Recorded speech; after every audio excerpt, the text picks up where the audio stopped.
네, 오늘 귀한 은퇴하는 자리에 와서 하나님의 말씀을 전하게 된 것을 영광으로 생각합니다.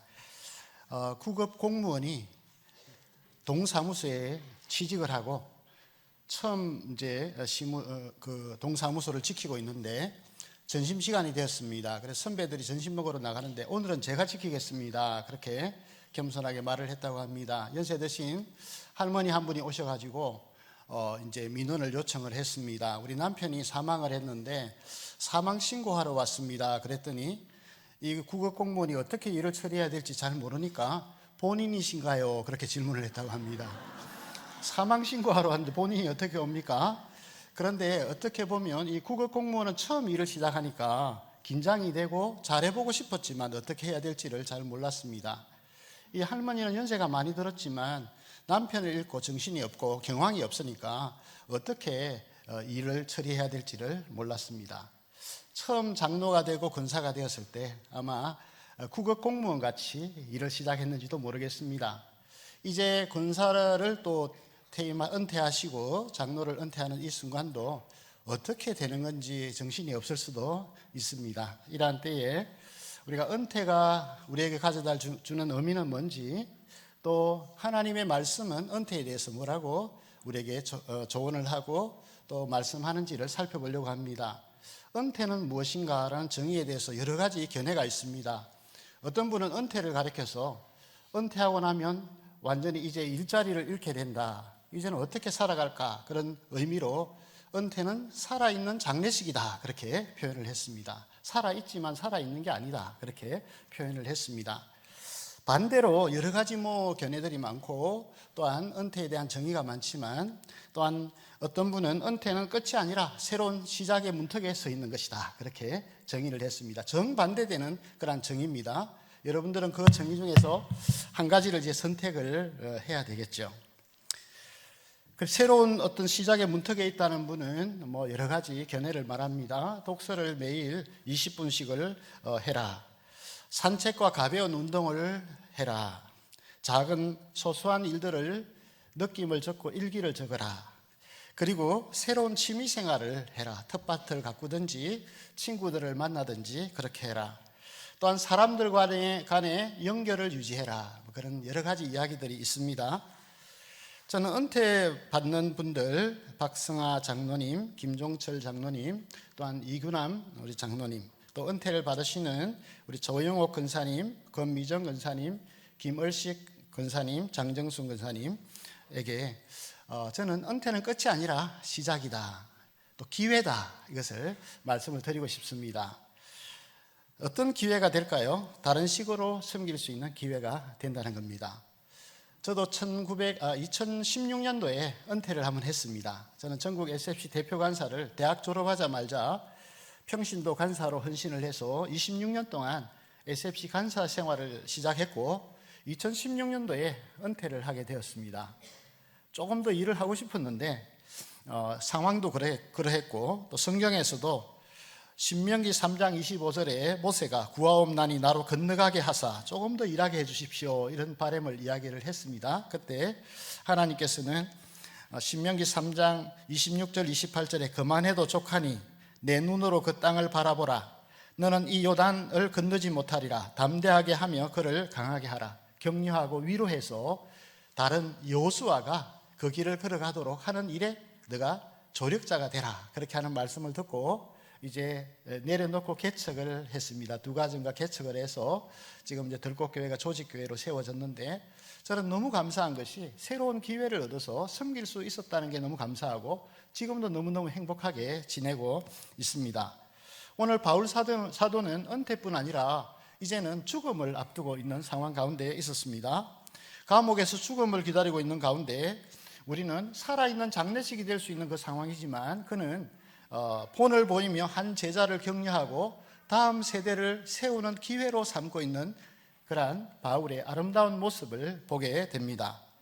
오늘 본문 속에 조금 더 확장해서 보면 4장 전체를 본다면 한 3가지 정도 바울 사도가 보고 있는 그러한 관점이 우리가 배워야 될 그러한 중요한, 마지막까지 남게 될, 장로는 은퇴하고 근사는 은퇴했지만 더 소중한 것들을 남길 수 있는 기회를 이 시간에 잡아야 된다는 것을 말씀을 드리고 싶습니다. 오늘 바울 사도는 먼저 말씀에 그렇게 13절 말씀 우리 같이 한번 읽어볼까요? 13절 같이 읽어보겠습니다. 시작. 내가 올 때에 내가 드로아 가보의 집에 둔 겉옷을 가지고 오고 또 책은 특별히 가죽종이에 쓴 것을 가져오라. 바울은 감옥에 있는 동안 최소한의 그런 옷이 좀 필요했겠죠. 너무 추우니까 옷을 가지고 오고, 또 하나는 책을 가져오는데 가죽종이에 쓴 책, 아마 성경책이라고 주석자들은 그렇게 해석을 하고 있습니다. 바울 사도는 그 마지막 순간에도 이 하나님의 말씀을 가까이 두는 것을 좋아했습니다. 장로님들 보니까 활동도 많이 하시고 그동안 여러 가지 일들에 분주했습니다. 그렇지만 이제는 말씀을 가까이 하는 시간을 가지시면 좋겠습니다. 그렇게 할 때에 주님께 갔을 때에 착하고 충성된 종이라 칭찬을 받을 수가 있을 것입니다. 그동안은 바빴지만 지금은 적적하고 또 외롭기도 하고 어디로 무엇을 해야 될지 어려운 그런 시기야말로 성경이 가장 가까이에 다가오는 적기라는 것을 알 수가 있습니다. 성경을 몇 독을 하느냐도 참 중요합니다. 그래서 여러 독을 하는 것도 중요하겠지만 이 성경책이 육화되어서 이제는 내가 성경을 읽는 것이 아니라 성경이 나를 읽도록 만들어내는 일을 은퇴하신 이후에 하시기를 바랍니다. 말씀을 묵상하다 보면 이게 나에 관한 일이구나. 내가 지금 힘든데 이 성경 저자도 이런 상황 속에서 이 말씀을 기억했구나. 저도 돌아보면 굉장히 어려울 때마다 하나님이 말씀을 주셨더라고요. 진퇴양난의 그러한 시기에 하나님이 너의 출입을 지금부터 영원토록 지켜주시리라. 이사할 때도, 이사 가는 문제, 교회를 옮길 때도, 이사 나가는 문제, 들어가는 문제, 유학 갈 때도 네가 나가는 거 들어오는 거 다 지켜주겠다. 완전히 그런 길은 다 막혔지만 하나님께서 말씀을 주시니까 평안이 오고, 그 말씀을 붙잡고 기도하다 보니까 길이 열려지고 하나님의 인도하심을 느끼게 되었습니다. 우리 장로님들, 은퇴하시는 권사님들, 성경을 가까이 하십시오. 많이 읽는 것도 중요하지만 성경이 나를 읽도록 만들어내는 것이 참 중요합니다. 성경이 내 속에 들어와서 살아있는 말씀이 되고, 그 말씀 때문에 내가 부유해지고, 그 말씀이 포도송이보다 달고 꿀보다 단 말씀으로 다가오게 될 때에 그때는 외롭기보다는 도리어 현역에 있을 때보다 더 큰 은혜를 받게 될 것입니다. 기차를 타고 여행하는 두 사람이 있었습니다. 그는 짐을 올려놓고 한 분은 성경을 꺼내 읽기를 시작했습니다. 얼마를 달리다가 배가 고파서 가방에 있던 햄버거 2개를 꺼내가지고 이제 먹었습니다. 성경을 읽으면서 햄버거를 꾸역꾸역 먹기 시작하는데 바로 앞에 앉아 침을 삼키고 있던 한 여행객이 이 사람을 향해서 이렇게 말을 했습니다. 그 사람도 크리스찬이었던 것 같습니다. 여보시오, 저는 성경책을 보면 이런 말씀이 생각납니다. 내 이웃을 내 몸과 같이 사랑하라. 그래도 이 사람은 들은 척도 안 하고 그것을 꾸역꾸역 다 먹습니다. 먹고 나서 그분에게 하나님의 말씀을 돌려줍니다. 남의 것을 탐내지 마십시오. 내 이웃의 것을 탐내지 마십시오. 문제는 뭡니까?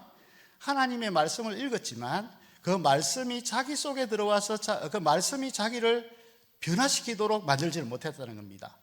여러분, 우리 남편들이 은혜 받는 말씀을 듣고 나면 아내한테 가서 이것 좀 봐라 뭐 이렇게 하고, 또 아내들도 그렇게 하지요. 그 말씀은 자신이 변화되어야 될 말씀입니다. 그래서 하나님의 말씀을 듣고 읽고 묵상하면서 그 말씀에 내가 순종하도록 그 말씀에 나를 얹어놓는 훈련을 할 때 그때 하나님을 경험하게 됩니다. 그런 은혜가 있기를 주의 이름으로 축원합니다. 톨스토이는 모든 사람이 인간은 변화되어야 한다는 것을 생각하고 있으나 자신이 변화되어야 한다는 것은 생각하지 않는다, 그렇게 말을 했습니다. 말씀을 읽고 묵상하되 남이 바뀌기를 생각하지 말고 내가 그 말씀 안에서 변화되기를 기대하게 될 때에 우리는 성화에 이르게 됩니다. 주님을 닮아가고 주님의 마음을 이해하게 되고 그 행간 속에서 은혜를 누리게 되는 것이죠. 그래서 바울은 그렇게 했듯이 여러분들도 말씀을 가까이 하면서 말씀이 여러분들을 읽도록 그런 시간들을 가지시기를 주의 이름으로 축원합니다. 두 번째는 오늘 여기도 나와 있지만 다른 성경에도 계속 사도행전에도 나와 있는 것은 주께서 나와 함께 계셨다, 그렇게 말씀을 합니다. 오늘 17절에도 주께서 내 곁에 서서 나에게 힘을 주심은, 18절에도 주께서 나를 모든 악한 일에서 건져내시고 또 그의 천국에 들어가도록 구원하시리니, 주님과 가까이 지내는 생활을 하십시오. 인간은 늙어가는 것이 아니라 익어간다고 그러죠. 크리스찬이 늙어가는 게 아니라 익어간다는 것은 주님과 깊이 교제하고 있는 사람 속에 드러나게 될 것입니다. 10절, 11절부터 또 16절에도 보면 데마는 이 세상을 사랑하여 나를 버리고 데살로니가로 갔고 그레스게는 갈라디아로 디도는 달마디아로 갔다. 16절에 보면 내가 처음 변명할 때 나와 함께한 자가 하나도 없고 다 나를 버렸다. 참 인간적인 배반, 등에 칼을 꽂았다 이런 말이죠. 그런 기회를 주님께 더 가까이 가는 기회로 삼았다는 겁니다. 정말 섭섭하고 정말 왜 저 사람은 저랬을까 이런 마음이 들 때에 그것을 주님께로 더 가까이 가는 기회로 삼았다는 겁니다. 별세의 신학이라는 책을 쓴 이중표 목사님이 기도를 하는데 목회가 너무 힘들더라는 겁니다. 거기에 한 장로님이 너무 힘들게 했던가 봐요. 그래서 처음에는 기도를 이렇게 했다고 합니다. 하나님, 저분을 데리고 가시든지 내가 은퇴를 하든 그만두든지 해 주십시오. 계속 기도하면서 하나님을 바라보는데 하나님이 그분을 위해서 내가 십자가에 나도 어떻게 할 수 없어. 내가 못 박혔다. 그러니 너도 그분을 위해서 십자가에 못 박혀라. 그래서 목회는 별세의 목회를 해야 된다. 내가 죽어야지 교회가 산다. 그랬다 하더라고요. 여러분, 하나님의 말씀, 주님과 교제하다 보면 다른 사람이 변화되기를 위해서 기도했는데 점점 하나님은 그분을 천국의 사포 아시죠? 사포로 사용하셔서 나를 성화시켜주기 위한 수단으로 쓰신다는 겁니다. 그렇다고 한다면 그분을 통해서 내가 연단되고 주님께로 더 가까이 가고 주님께 구하고 또 주님은 어떻게 하셨는지 살펴보면서 주님과 깊이 교제해 간다면 마지막 날 네가 착하고 충성된 종이다 칭찬을 받을 겁니다. 어떤 분이 천국에 갔는데 하나님을 보자마자 뭐라고 말했냐면 여러분 어떻게 하겠어요? 하나님을 만났습니다. 어떻게 하겠어요? 뛰어가서 안기겠죠. 눈물 콧물 흘리면서 안기겠죠. 근데 이분은 이렇게 말했다고 합니다. 아이고 하나님, 우리 목사님한테 많이 들었습니다. 그러시더라고요. 무슨 말인지 아시겠죠? 설교는 많이 들었는데 자기는 그 하나님과 교제를 하지 않았다는 것이죠. 여러분, 때로는 힘들 때 저는 강단에 올라갈 때 하나님, 오늘도 하나님이 나와 함께 하실 거죠?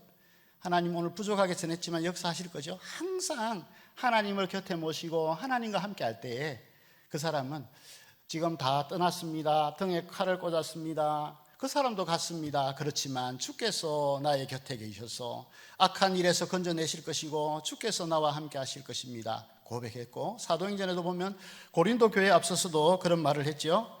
두려워하지 말라, 잠잠하지 말고 말하라. 내가 너와 함께 있음에 아무도 너를 대적하여 해할 자가 없다. 그런 말씀을 들으면서 위로를 받았습니다. 예루살렘에 붙잡혔을 때도 그날 밤에 주께서 바울 곁에 서서 이르시되, 로마로 여행 가는 중에도 하나님의 사자가 어젯밤에 내 곁에 서서 말하되, 그리고 오늘 본문에도 주께서 나를 강건케 하시면.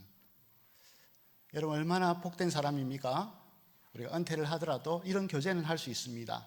억울한 일, 슬픈 일, 그거 더 이상 돌아보지 마시고 이제는 그 아픔 때문에 하나님께로 더 깊이 나가십시오.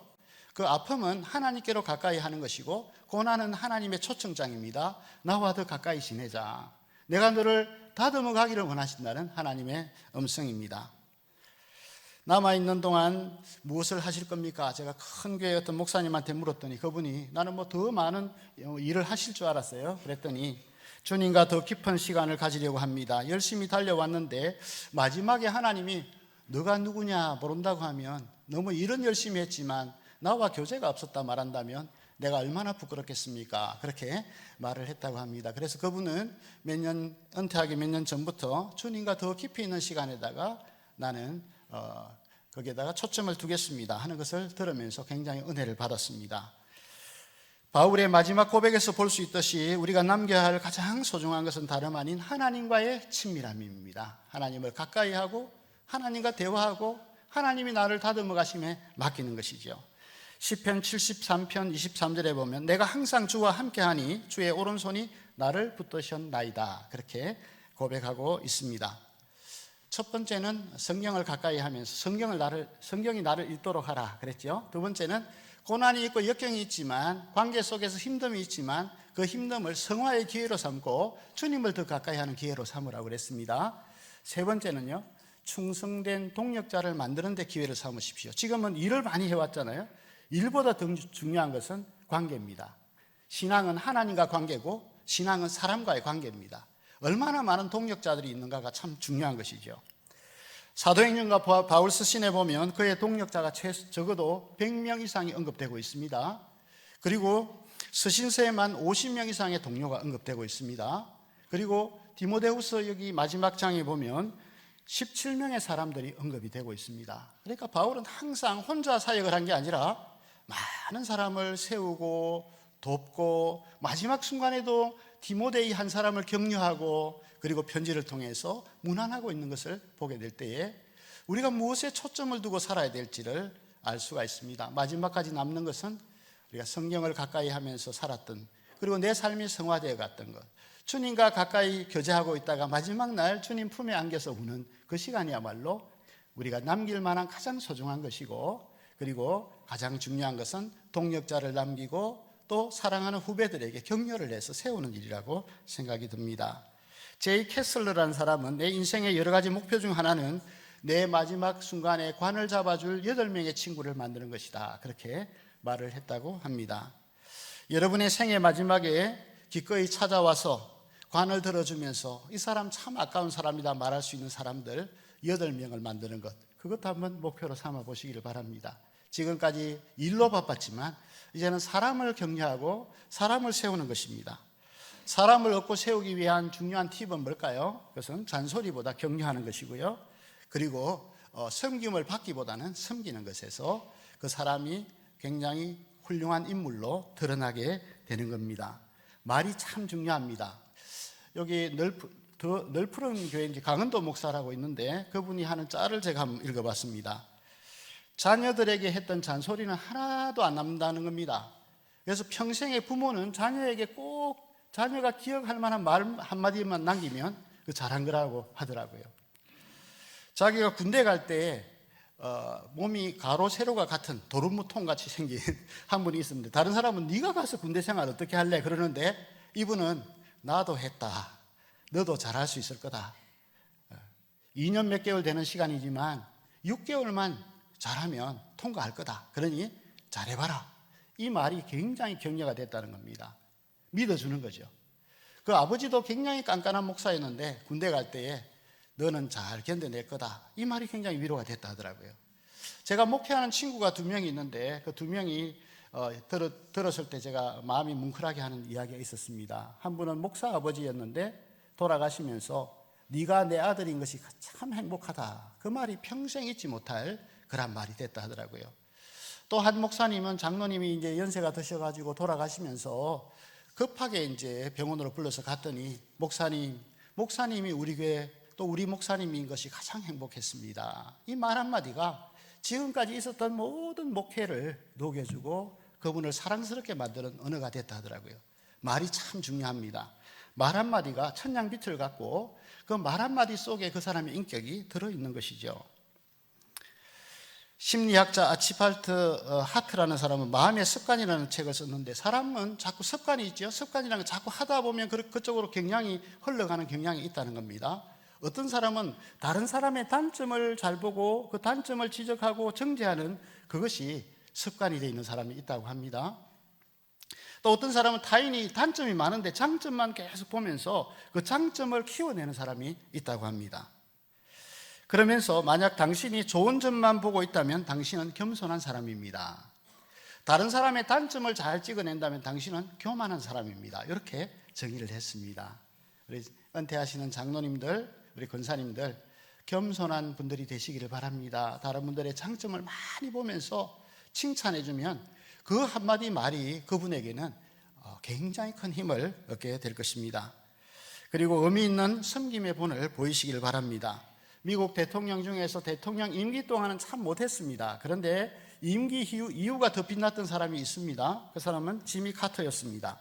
노년기 봉사의 상징이라고 불리는 사람이었습니다.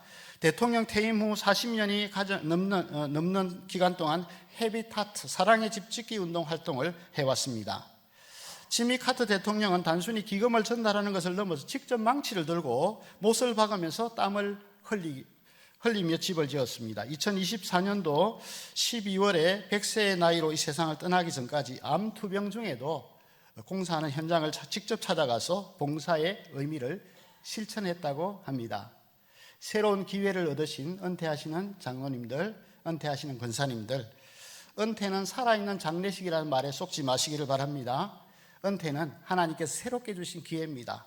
주님 앞에 설 때까지 그 마지막에 하나님이 주실 그 칭찬을 바라보며 갈 수 있는 새로운 기회를 하나님이 주셨습니다. 이 기회를 성령을 가까이 하고 하나님과 친할 수 있는 기회로 삼고, 또한 동역자를 더 많이 만들고 의미 있는 섬김을 하고 말로 영혼들을 격려해서 세울 수 있는 그런 기회로 삼아서 마지막 우리 인생에 닿을 때 바울처럼 착하고 충성된 종이라 칭찬받고 주님의 나라를 바라보면서 주님께 안길 그 날을 사모하게 되는 우리 장로님들과 권사님 다 되시기를 주의 이름으로 축원합니다. 아멘. 우리 같이 한번